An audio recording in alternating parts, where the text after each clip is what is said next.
Yo, what's up guys, welcome back to another video. This is a reaction to Putin wants Alaska back. I don't know what's actually happening. Maybe this is just the thing that he's been talking about for years. I don't know what specifically about. Maybe just saying how they have a claim to the land even though it was sold. I don't know what the actual sort of repercussions are going to be, because I don't think they're actually going to try and get it back, right? Especially when they're currently in a war. But I mean, wanting Alaska back is sort of like me wanting, I don't know, £2 million that isn't mine. I mean, it's a bit different because they sold it, so it's even worse in this case because they literally sold it. And now they want it back, unless they want to buy it back. But even then, yeah. I mean, I would want it back if I found out we sold this bit of land for the price we did, and now there's all this oil, all this stuff that we could use, you know. But that's your loss. But hey, I mean, I guess Putin will do Putin things. I don't fully know what's actually going on, to be fair. So we're going to check this out. Hopefully going to enjoy. And yeah, let's jump into this. By now, the world has become used to belligerent boasts and claims from Vladimir Putin.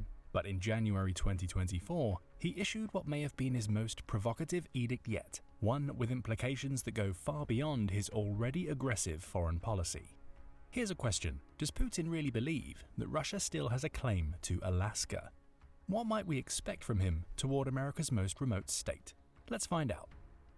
On the 18th of January, Putin signed a decree which sets aside money to search, register, and legally protect Russian property outside the borders of the Russian Federation. The stated purpose was to allocate funds for the process of searching the real estate property owned by the Russian Federation, the former Russian Empire, and the former USSR. Once found, there would be due registration of property rights and legal protection of this property. The territories subject to such legislation and legal protection were not named directly, but the Russian Empire and its successor state, the Soviet Union, at times included large parts of Eastern Europe, Central Asia, the American state of Alaska, and even isolated parts of the West Coast in the continental United States. What? Contrary to rumors that spread online in the aftermath of January 18th, Who do Russia think they are, man? They've got all this flipping land anyway. Do they just want to have the whole world? Is that what they just want? I mean, they probably do. But you're the biggest country by a mile anyway. What more land do you need? What the fuck? The decree did not declare the Russian sale of Alaska in 1867 to be illegal. However, it was the latest instance of revanchist saber-rattling coming from Russian power centers.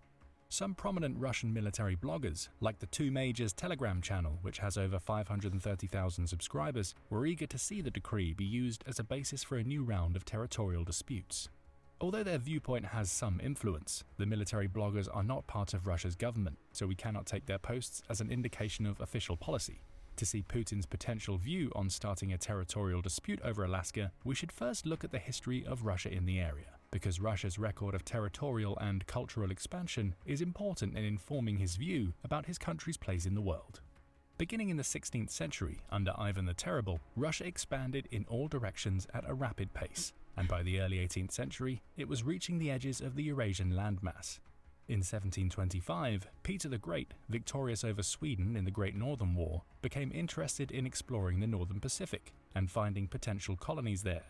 He enlisted the services of the Danish navigator Vitus Bering in his enterprise. The strait between Asia and North America is now named in his honor. The first attempt in 1725 failed to reach North America, but Bering's second attempt in the 1740s succeeded. Although remote, the area was abundant in resources, especially the thick furs, which were also common in Siberia. Russia had long established its fur trade as a source of national wealth.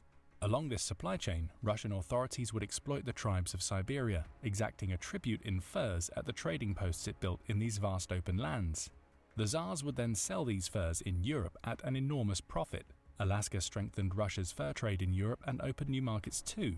After Russia established a presence in Alaska, adventurous frontiersmen and traders ranged through its territory, selling otter pelts to the Chinese. Catherine the Great created Russia's first formal Alaskan colony in 1784 at Three Saints Bay on Kodiak Island. Its governor was one of Russia's most successful fur traders, Grigory Shelikhov. An Orthodox mission was established there too.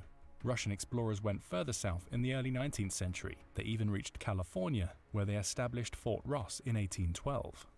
However, the colony, governed by the Russian-American company that Shelikhov founded, was impossibly remote from the Russian heartland for it to attract many settlers. Sea otter populations also declined from overhunting to the point of becoming extinct in certain areas. Populations have still not recovered today, and the otter remains listed as an endangered species by the International Union for Conservation of Nature. Damn. Worst of all, the situation in Eurasia was changing. Russia had entered a period of strategic competition with the British Empire in Central Asia as part of its quest for a warm water port. It also lost the Crimean War to Britain, France, and Sardinia, which came to the aid of the struggling Ottoman Empire. Facing such pressures, Russia decided that it could no longer hold Alaska, whose profitability was declining anyway. It did not want to see the British Empire gain the territory, which should have been easy for it to do based on its holdings in Canada. Worse, Britain extending its North American holdings to Alaska would put it on Russia's Eurasian doorstep. As early as 1859, Russia offered to sell Alaska to the United States, but the country was in the midst of a national crisis that led to a civil war, which delayed the proceedings. Once the conflict had ended and reconstruction in the South began, Washington was finally in position to make the purchase. Russia sold Alaska to the United States in 1867 for $7 million, or about $119 million in 2023 dollars, a price negotiated by then Secretary of State William Seward. The sale satisfied Russia's interests, as it provided a buffer and set the United States up as a counterbalance against Britain in the Northern Pacific. The reaction in America was to call the Alaskan purchase Seward's folly, but for the United States, the move was also useful to its own interests. It expelled Russia from North America and contained Britain in the Western Hemisphere, which it had long claimed preeminence over with the Monroe Doctrine. A gold rush in the closing years of the 19th century increased its population. Alaska became a formal territory of the United States in 1912 and the 49th state in 1959. The purchase and later statehood of Alaska meant that the United States and Russia share a maritime border.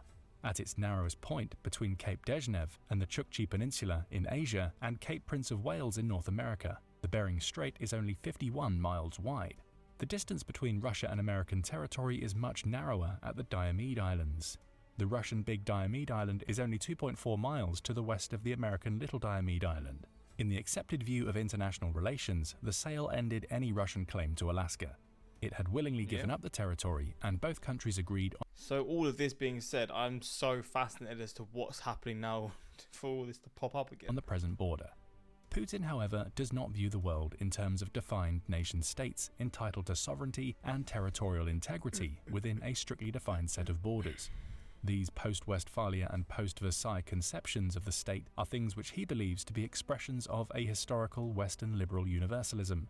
He instead views the world as one of multiple civilizations or civilization states. This conception of statehood is one where the formal mechanisms of government power are primarily tasked with protecting a specific culture and its traditions. In whatever territory such culture and traditions are dominant, culture rather than politics or borders lies at the heart of statehood under his theory. Putin is not alone in this belief system. Xi Jinping, Indian Prime Minister Narendra Modi, and Turkish President Recep Tayyip Erdogan are all believers in this idea. Even Israeli Prime Minister Benjamin Netanyahu has been called a proponent of the And they're all pretty bad people. So, I mean, I guess it goes to show. civilization state viewpoint. Or they're definitely seen as not, like, they're not the most popular sort of people in charge for sure. The recognized national borders of the present do not matter as much in the civilization state conception of the world. What matters, according to this belief, is the presence of a cultural tradition. This is part of the reason why Putin considered Ukraine to not be a real state, but rather a fictional construction of the West's post-Cold War international order based on the Westphalian and Versailles systems. In his mind, though, he'd probably still claim the Soviet Union is the thing, even though, I mean, it's obviously not, right? So he'd probably have a lot of the countries from Eastern Europe. He'd be like, yep, we'll take you. Again, we'll take you. When, I mean, I don't think those countries would have ever had a say. If they had a say in the first place, they would have never been in the Soviet Union or the USSR. So, come on now. To him, Ukraine is an extension of Russian civilization, especially because of the time Ukraine spent under the governorship of Russian authorities and the large presence of ethnic Russians and Russian-speaking people within its borders. To see whether he thinks the same way about Alaska, we will need to look at Putin. He seems so delusional to me. And other Russian leaders' past comments. In 2014, during an annual Q&A session with Russian citizens, a woman named Faina Ivanovna asked him whether he would ponder trying to get the territory back, saying that it was something Russians would be very happy to see happen. Putin in turn asked her why she needed Alaska. He said that the American purchase of the territory was inexpensive and that people should not get worked up about it. However, the tone began to change after the invasion of Ukraine. In July 2022, Vyacheslav Volodin, chairman of Russia's State Duma, said that Russia could lay claim to Alaska in response to American lawmakers' attempts to appropriate Russia's overseas assets. He was not the only member of the Duma to make such comments. In March 2022, Oleg Medvedev said that Russia should start thinking about reparations for the damage done by the sanctions and the war itself. Part of these reparations could include the return of all Russian properties, those of the Russian Empire, the Soviet Union, and current Russia, which has been seized in the United States, and so on. He even included the territory of Fort Ross and Antarctica, which he said belonged to Russia, because Russia discovered it. This language anticipated what would come in the January 2024 decree. Jesus. In response to Medvedev, Alaska's governor Mike Dunleavy wished him luck, saying that there were hundreds of thousands of armed people in the state that would see it differently. In December 2023, another Russian lawmaker dropped hints that Alaska would be on Moscow's agenda. On X, a Duma member named Sergei Mironov suggested that American power around the world was waning and that Mexico should reconsider taking back territories it had lost to the United States in the Mexican-American War of 1846-48. Meanwhile, he said, Americans should think about their future and about Alaska. Under the civilization state theory, Russian claims to Alaska would come from its previous colonization there and the presence of ethnic Russians within the American state. Although the colony never had a high population, Russian culture and traditions survived from that time.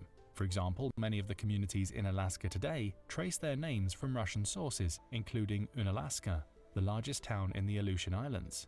Kodiak Island still has recognizably Russian architecture and traditions. Russian cuisine is common in Alaska, as are Russian last names.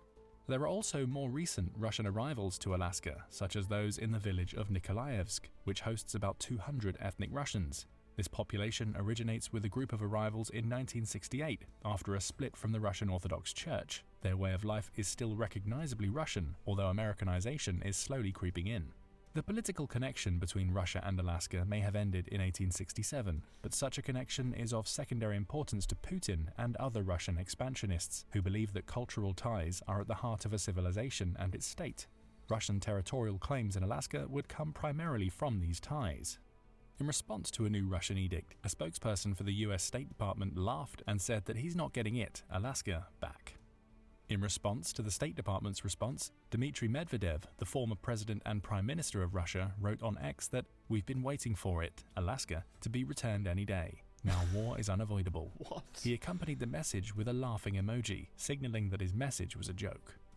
The Institute for the Study of War was quick to point out that a claim to Alaska, if indeed the decree led to a territorial dispute, was not feasible, but that the reaction of the ultranationalist military bloggers like Two Majors is telling about how deeply entrenched revanchist sentiment is within some circles in Russia.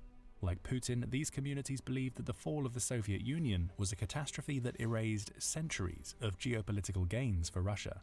Russia's military bloggers have often been critical of the war in Ukraine, but because of the way the Kremlin has conducted the conflict rather than the invasion itself. For example, these voices have been critical of Putin's reluctance to issue an order for full national mobilization.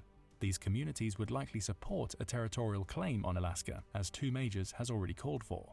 For many reasons, a Russian military attack on Alaska is inconceivable, even without nuclear deterrence. A conventional attack would at a minimum require a complicated amphibious operation with full cooperation between the Russian Army, Navy and Air Force. Given Russia's problems in projecting power into its own backyard and its lack of a combined arms doctrine, this is an unlikely proposition. It would also be almost impossible for Russia to achieve surprise. Say they sold this region to the UK all this time ago, they probably would have actually tried to do more, because they know they'd have a lot more power involved in the situation. But because it's the US, they literally cannot do anything. So it's kind of like they sold to a country that ended up being the most powerful country. If they sold to another country that wasn't as powerful, maybe they would have tried to get it back already at this point. Who knows? Of necessary troops and equipment to the Russian Far East would be easy to spot with satellite surveillance. Even if this could be done, Russia say it was the UK, and then they tried basically taking it back by doing what they're doing in Ukraine, you'd probably be getting British people that would be registered to the army. Not registered to the army. What's it called when you're sort of forced into it? You know what I'm trying to say. Like people my age would be just going into the army because you have to fight for your country. Like imagine that in an alternate universe. That's what happened. Have to contend with the United States Navy and Air Force. An operation against Alaska is an absurd notion. But opening a territorial dispute over Alaska, however fictitious, could benefit the Kremlin in other ways. The Institute for the Study of War said that the Kremlin may use the protection of its claimed property in countries outside of its internationally recognized borders to forward soft power mechanisms in post-Soviet and neighboring states, ultimately aimed at internal destabilization. In other words, the decree could be seen as something of a grey zone operation. Russia's strategic partner China has demonstrated the effectiveness of grey zone operations against Taiwan and in the South China Sea. In the South China Sea, grey zone operations have seen an expansion of Chinese military presence. This expansion has led to a series of fortified artificial islands that have increasingly constrained the activities of other countries and international shipping in these economically critical sea lanes.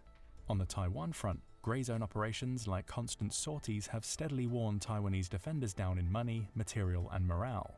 It's not out of the question that Russia could take a page from the playbook of its strategic partner. In a grey zone operation, Russia would not attack Alaska, but it could use the January 18th decree as a basis for a constant series of low-level military maneuvers. These maneuvers would force the United States to divide its resources and attention, concentrating more of them in this remote area rather than in Eastern Europe.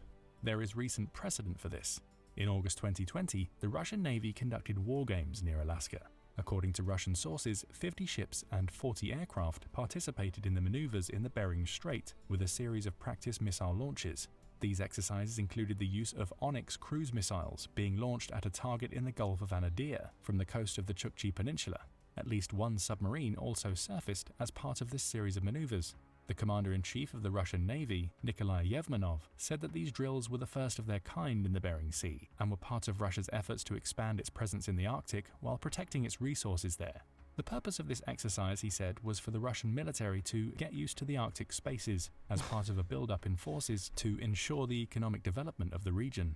The exercises saw an American response, with NORAD sending F-22 Raptors to intercept 6 Russian Tu-142 maritime patrol aircraft that stayed in the sky for roughly 5 hours and came within 50 nautical miles of Alaska. The intercept was the second time that summer. On June 10, 2020, 2 formations of F-22 Raptors intercepted 2 formations of Tu-95 Bear bombers. The first pair of Tu-95s was accompanied by 2 Su-35 fighters and an A-50 early warning and control aircraft. The second pair of Tu-95s also included an A-50 and got within 32 nautical miles of Alaska, although all of the Russian aircraft remained within international airspace. Another incident that strayed close to Alaska occurred in March. NORAD says that intercepts of Russian aircraft in the skies near Alaska are common, which only makes sense given the close proximity of American and Russian territory.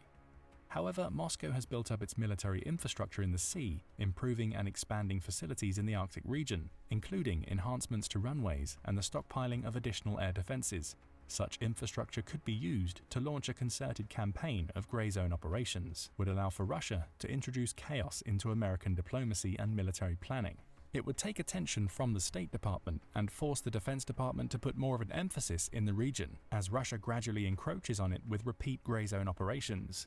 There is also precedent for enemy operations against Alaska. The Japanese landed on the westernmost Aleutian Islands in 1942 and were only expelled after a campaign that lasted for a year. Russia need not stage a similar campaign on these remote outposts to catch the attention of Washington. Increased grey zone operations near North America would at least disrupt American strategy. The mere assertion of a legal mechanism in American territory can be considered a psychological grey zone operation, forcing policymakers in Washington to guess at how serious Russia is about it. More realistically, the January 18th edict is the latest expression of Putin's expansionist philosophy. To him, the dissolution of the Soviet Union meant the end of centuries of Russian gains in what he largely considers a tragedy for Russia and for the ethnic Russians who live in the post-Soviet states that were once part of the USSR or the Russian Empire. He has called the demise of the Soviet Union the end of historical Russia. On December 12, 2021, as he was amassing forces for his invasion of Ukraine, Putin hinted at... I don't understand, like, the end of what is it again? Historical Russia. But these regions weren't part of historical Russia in the first place. I don't really know what he's trying to say. He's just sort of basically they made the Soviet Union. They then moved Russians to these lands and stuff, and obviously over time more Russians would be there, and then it collapses, and then these countries go to their original, like what they originally were, and now it's like, oh, they've always culturally been Russian. I mean, again, maybe Ukraine has culturally been similar to Russia because they border each other, but it's just such a silly concept because this whole idea of them being historically Russia isn't even true. Just because there are now Russians living there because of what your country did in the past doesn't mean that. I just don't understand. It's just very strange. It's sort of like what, I guess, with the United Kingdom or Great Britain, what they did with the world. Imagine they moved, let's just say, I'm trying to think of a smaller nation. They moved 10 million people to Jamaica, and then they now say, oh, Jamaica's culturally British because there's all these British people there. It just doesn't make sense. It's such a silly concept.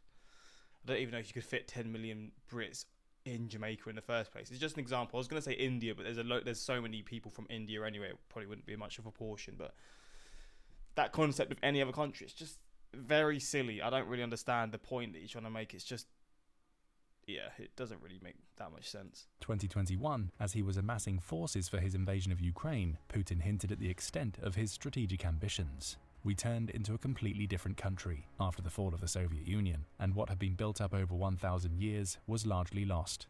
He said that 25 million Russian people were now cut off from the motherland by being within the borders of the newly independent countries, a fact which he called a major humanitarian tragedy. Oh, get Putin off it, denied man. that he was...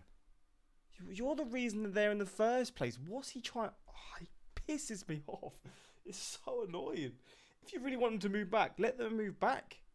I mean, maybe that's not the best idea. Maybe they don't want to move back. I don't know, but it's just such a silly idea, like such a silly argument. I feel like the points that he makes are very fallible or whatever, but he just doesn't really care about what other people think. He just says something. His mind is set, and even though there's sort of reasons for why it's happened, it's just like, yeah, well, there's these people here, so we want to now have this land as well, or control this land. Come on, man. Planning on attacking Ukraine, but we saw what his word was worth 2 months later. Putin may lack the power to extend this worldview to the once imperial Russian holdings in North America, but the post-Soviet states in Europe and Asia do not have the benefit of being part of American territory. In the January 18th decree, we see further hints of how far he would be willing to go if given the opportunity. We should not be surprised if new, more aggressive legal edicts regarding the former Soviet and Russian imperial territory come out of the Kremlin in the near future. Perhaps Putin's view is that Russia can historically gain territory but never legitimately lose it. In illustrating this viewpoint, the two majors' Telegram channels said after the edict, "We suggest starting with Alaska." Two majors also said that the decree should include Dnieper, Ukraine, Bessarabia, the Grand Duchy of Finland, Armenia, Azerbaijan, Georgia, and the central states of Russian Turkestan, most of the Baltic provinces, and a significant part of Poland. So they just want to have the USSR back then. Soviet Union, that's what they want. Oh, Jesus Christ, man, this country. Just let it go, man. Just live your life. You've got enough land. Flipping hell. Do you believe this is what Putin is also thinking? Will there be new edicts from Putin regarding territory that had once been under Russian jurisdiction? What Russian grey zone operations, if any, might we expect in Alaska in the near future? Don't forget to let us know in the comments. Russia's, the political side of Russia is so weird, man. The stuff that they just want to do. Can they not just, let some countries sit in peace for a little bit? Russia tries to invade Alaska, and we're just going to skip the fuck around part. Moscow better hope Mongolia isn't going to ask for several centuries of back tributes. And Germany wants Kaliningrad back. Actually, see, I don't even know the history here. I just know it's a little bit of land that...